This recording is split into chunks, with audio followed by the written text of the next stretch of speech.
Igor, kako gre danes? Glede na to, da sem si lanskega avgusta poškodoval koleno, počen meniskus, nisem se odločil za operativni poseg, ampak malo več bicikliram, tako da sem že skoraj drug roglič, se hecam. Malo manj laufam, tako da do tega projekta 60 km se mi zdi, da sem največ odlaufal 15 km, ker sem se zelo merkal, da ne bi prišli do kakšne poškodbe, da malo narobe stopš in bi pol tole vodo padli. Tako da danes bom malo bolj trpel, verjetno. Ampak manj, da je že kar. Več kot polovica je že za tabo. Polovica je že za nami, ja, tako da pokarna. Kdo vse sodeluje pri tem letošnjem projektu? Kot vedno so organizatorji pa tisti, kamor se denar shaja, zbira Društvo prijateljev mladine Trbovlje. Potem pa smo se odločili, da bomo laufali letos pa denar zbirali pol za VDC, za Sovjet, ima 40 let.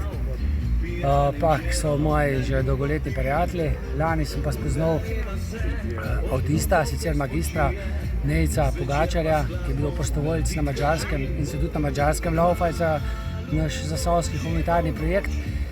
In sem se nekako povezal tudi z njegovim društvom, društvo ASPI.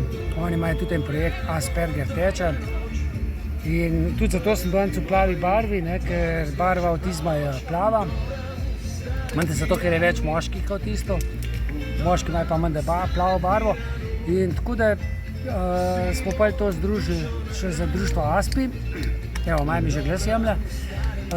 Z mano pa seveda teče tudi Nejc Pogačar, prijatelj, ko sem ga lanske spoznal, pa se zdaj sadna slišva. Pa Sabina Karaman, moja že stalna tekaška sopotnica, se mi prilagodi, ipak je pol mlajši mene, tako da je fajn laufati. Govoriva prvih 5 km, pa so pa tih ko mucca in je prav fajn, tako da je pa tole zadnjič. Zakaj? 13 mih pelaj, malo leta, malo tudi mogoče malo tega osebnega razočaranja. Vse smo zbrali tam okoli 50.000 € v teh letih, ampak tistega pravega odziva, jaz vem, da smo z Lauro od začetka prav prosila občinske svete, občine, župane, da bi prišla kdaj na kako sejo občinskega sveta, da bi nam dali 5 minut in bi ta projekt predstavila, povedala, zakaj laufava, ne samo zato, da se kdaj zbira, ampak tudi, da pokažemo, da med nami živijo tudi ljudje, ko so tudi mogoče malo drugačni, nekateri na vozičku, ampak glitko jejo, glitko spijo, glitko se smejijo, glitko uživajo življenje, tako kot mi.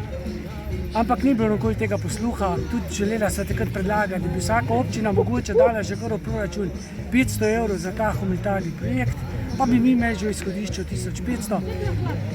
Pa to ni potem, in tudi mogoče razočaran osebno. Jaz sem dosti po šolah hodil, smo predstavili projekt, pa smo včasih učiteljem rekli, pripeljite otroke sem, bojo videli te ljudi, pa šparite, si en sladoled nakupite, prineste €1 sem humanitarno. Ampak rečejo potem učitelji, šolske oblasti, da ne smejo otrokam reči, da nekak denar prinesejo. Ampak ker je pa še bolj žalostno njih. In potem se rečeš, ima smisel. In po 10 letih se mi zdi, da je dosti, da se tole konča. Pa mogoče najdemo kaj drugega. Sej, jaz humanitarno že celo življenje delam. Bom zikar šel, verjetno pa za ultramaratone nisem več to prav. Igor, 60 let je danes tudi tvojega življenja, iskrene čestitke in lepo praznovanje. Na zdravje, moram malo piti, žena me kar naprej, da moram piti, da niso krči. Jaz se pa takole šlatam in dokler je tole mokr, potem vem, da mende krčev ne bo. Tako da, Marko, hvala. Srečno.